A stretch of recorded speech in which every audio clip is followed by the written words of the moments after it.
Star versus the Forces of Evil and Star Marco's Guide to Mastering Every Dimension belong to Daron, Nefcy, Disney Channel, and all other people associated with its creation.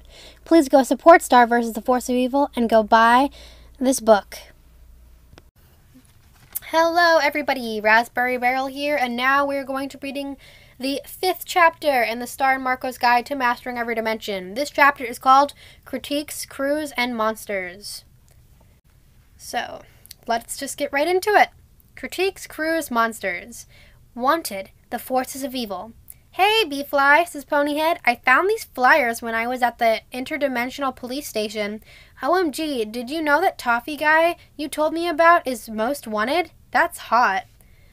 What were you doing at the police station, says Marco. MYOB, Earth Turd, says Ponyhead. I'm not sure that's the same guy, says Star. It's totally the same guy, says Marco.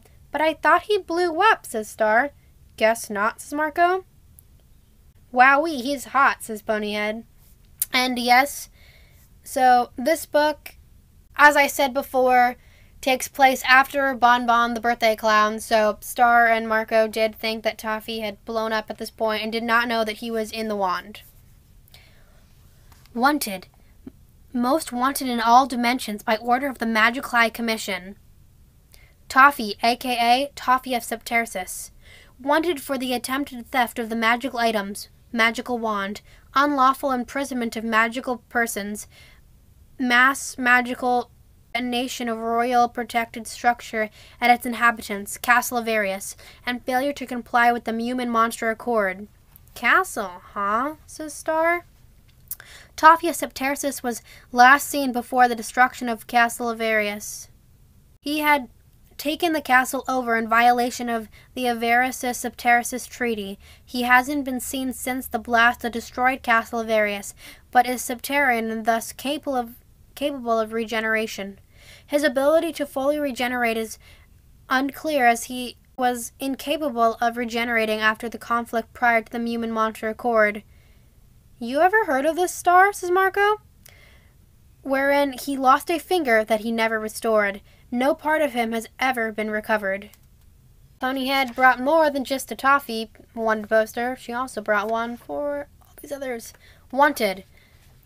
Wanted in all lands by order of the Magic High Commission. Ludo, a.k.a. Ludo of Muni, Prince Ludo of Castle of Arius. Oh, look, it's Ludo. He's a prince? You gotta be kidding me, says Ponyhead. Wanted for the attempted theft of magical items, magical wand, mass magical detonation of royal protected structure and its inhabitants, Castle of Arius, and failure to comply with the human monster accord. Ludo of Muni has been missing since the destruction of his home, Castle of Arius, and in the protected groundlands of the kingdom of Queen Butterfly, aka Moon the Undaunted. And, a wanted poster for Ludo. I feel like he'd be so easy to find and catch. Wanted in all lands by order of the Magic High Commission. Miss Heinous, a.k.a. Lady of Conformment. Warden Heinous, Lady of St. Olga's. Most wanted for her crimes against individuality, unlawful conjuring of employment of rogue monsters, and unlawful imprisonment of magic users. Miss Heinous has been missing since the fall of St. Olga's Reform School for Wayward Princesses. Her whereabouts are unknown. Identifying marks include her cheek emblems, clovers. See, I told you that was weird, says Ponyhead. And guys, they're calling them clovers, not clubs. People keep yelling at me that I call them clovers, but even the book calls them clovers. She has secured the services of rogue monster Rasticor Chaosis Tervastervane, a known bounty hunter and violator of the human monster accord. Wanted in all lands and by order of the Magic High Commission. Oh, he's hot too, says Ponyhead. Heel Pony, says Star. Rasticor, a.k.a. Rasticor Chaosis Tervastervane, RCD. Rasticor the Bounty Hunter, Rasticor of Septarsis. Most wanted for crimes of unlawful pursuit of magical persons, unlawful alteration of unregistered protected magic items, dimensional scissors, and destruction of magical property in a protected area. Quest by. Rasticor Chaosis Tervastervane was last seen in Quest by. Initially, he was thought to have been destroyed after misdirecting laser attack, but his left hand was not recovered in the aftermath He's Septarian and can regenerate, possibly from his severed hand. Good or force of evil? You decide. No one wants to be Judgerton, but there are days when it can be really hard to figure out who's on your team, who's not, and who's, something else. Father Time, King Butterfly, Marco, all good guys, no question. Ludo, Toffee, Miss Heinous, they're all bad guys. Toad's obvious, but we've encountered some weirds that we can't agree on. Take a look and see if you can decide whether or not these folks on this list are good or forces of evil. What is this, says Ponyhead.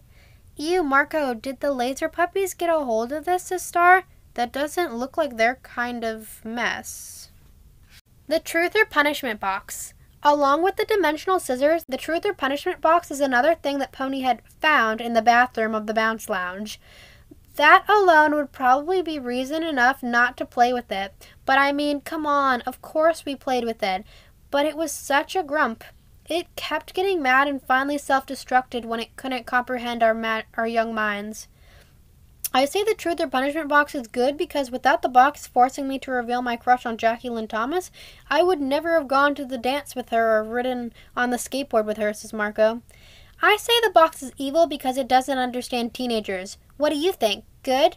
Force of evil? Undecided. Yevgeny Bulgoyabov. I like Buff Frog. He's the cutest gross frog monster I know. It's hard to explain, but my gut says he's a good guy. He ended up turning on Ludo, and he became an awesome dad to a bunch of really sweet little old tadpole babies. Boop. I'm on the fence. He spied on us for Ludo for about 6 months. I'd look out the window and see him in the tree with binoculars. Creepy. Then there are those babies. I know they're cute, but when I stare deep into their egg whites, it was almost like they were laughing at me in there. Like, what's so funny, tadpoles? Seriously, you're tadpoles. Stop making fun of me, says Marco. Okay, Marco, you've lost it. Let's let someone else decide. What do you think? Good, force of evil, or undecided? And we all now know he's good. Friends till the end, gift card.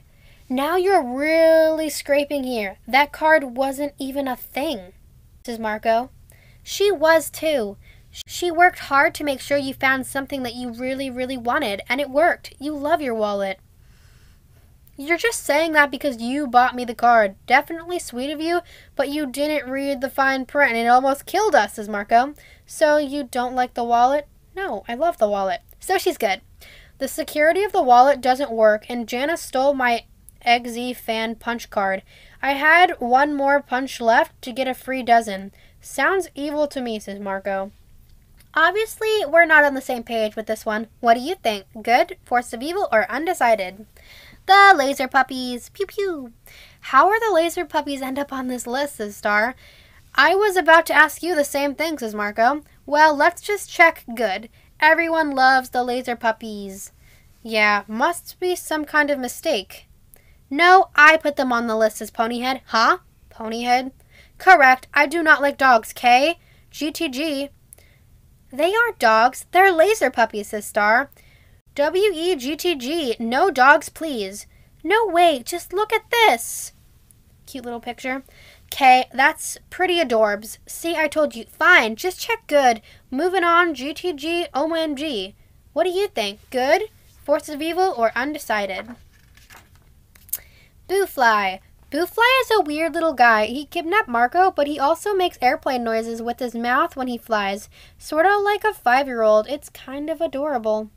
Evil? He worked for Ludo and he kidnapped me. No brainer, says Marco. When he flies, it looks like he's going to crash into things. So cute. Forget it. He kidnapped me, says Marco. What do you think? Good, force of evil, or undecided? Willoughby and Lydia. There's a fence and I'm sitting on it. Willoughby is a dog, but in her dimension, dogs aren't like dogs on Earth. They have very complicated feelings, so she stole my wand to make herself not have those complicated feelings anymore. That's what she says, but she spent a lot of time in that bathroom, says Marco. That's when she was trying to make the wand work. In the bathroom mirror. Yeah, but what about Lydia? Lydia might have been a little dishonest about Willoughby being her dog, but I think it came from a good place. She made a fake flyer looking for a fake dog. Because she was lonely. And so was Willoughby, which is why they make such a good team. Now that they're together for real. A girl and her wand-stealing dog that spends more time in the bathroom than I do, says Marco. I wouldn't necessarily say that. What do you think, everyone? Good, force of evil, or undecided? Mina Loveberry. Mina was once Muni's greatest defender. She even fought alongside my mom on the battlefield. My mom said that even without casting magic spells, Mina was as strong as any monster. She's bananas, says Marco. Being an amazing superhero comes at a price. She was pretty messed up, I guess, says Star. She was covered in mud, says Marco. Not messed up like messy, messed up like messed up. But some of the stuff she taught me was pretty cool, like how to make my own weapons. You're already a weapon. You don't need to make any more, says Marco. Aw, thanks, Marco. What do you all think? Good, force of evil, or undecided? Karate versus monsters. Marco explains fighting techniques. I don't have a wand, like Star, but I think what I do have is equal to, might I say, maybe even better than, a wand. Because wands have a funny way of backfiring on you and blowing up your house or turning your teacher into a troll or making you grow a beard that takes over the world or trying to kill you. Karate would never do any of those things. It's too zen. Wands are kind of all about chaos, but karate is totally about finding your center and only attacking from a place of serenity. I've been a student of karate for many years now, and I think I've learned much about the art through my sensei. I have many techniques I can access when subduing monsters. These are special moves and required knowledge of secret pressure points. Wow, Marco, I had no idea you were actually doing moves all this time. I thought you were just sort of jamming out, says Star. The moves. The blushing VHS karate student move. From Kibadachi, horse stance. Rotate your right arm while the palm is up. Make a fist. Extend your index finger so it points at your opponent. Crinkle index finger in and come here gesture. The monster will laugh at you. Feel brief embarrassment at having done verbatim something you saw in a Mackie Hand movie. Then quickly jab the monster in the solar plexus with your right heel. Use your own shame to overcome your opponent. The chimichanga shutu uchi move. While eating a chimichanga, I like mine warm, not hot. Lift your left hand and karate chop, attacking the monsters on the side of the neck. The stop talking and fight move. Say the monster is talking and you just want to fight. From Zenkutsu Dachi, forward learning stance. Yell at the monster. Anything works, really. Essentially, you are now the one talking, but because you're yelling, the monster will stop talking. Like most martial arts, karate has sort of a system of opposites going for it, where you end up doing things that seem contrary to what you want. Here is the perfect place to employ a Mei Tobi Geri, front flying kick, to the Vectoroid. Using your big toe to activate the pressure point and disable the monster. I hope all of this is helpful to you the next time you find yourself in the middle of a monster attack. Regato, Marco Diaz. Monster pressure points. And I can't believe here's a whole little picture of Buff Frog's pressure points and stuff. Not all monsters are the same, so I wonder about this. 1. The Hercularium. Press twice with right index finger to disable. 2. The Vectoid. Must be activated with your big toe. 3. The Boomus. Only works on the second Tuesday of every other month. Activate with karate chop. 4. The Nail Bow. Vestigial. 5. The Ristic. Punch once to render monster unconscious. 6. The Bloop. Pinch between thumb and index finger. 7. The Homer. Works sometimes. Activate with karate chop. 8. The Knuckle Buckle. Activate with left foot kick only. 9. The Asphyx. Activate with right foot kick only. 10. The Corkscrew. Activate with left ring finger. 11. The Needle Noser. Activate with Karate Chop. 12. The Hick Tickler. Vestigial. 13. The Vast Tick Pickle Sai Simu Hondu Crunchel Donut. More commonly known as the Lick. Only use this pressure point as a last resort. Whole monster will explode. 4. The Quicks. Press 4 times to activate. 5. The Razority. Vestigial. And that was the end of Chapter 5, Clicks, Crews, and Monsters. It was an interesting chapter.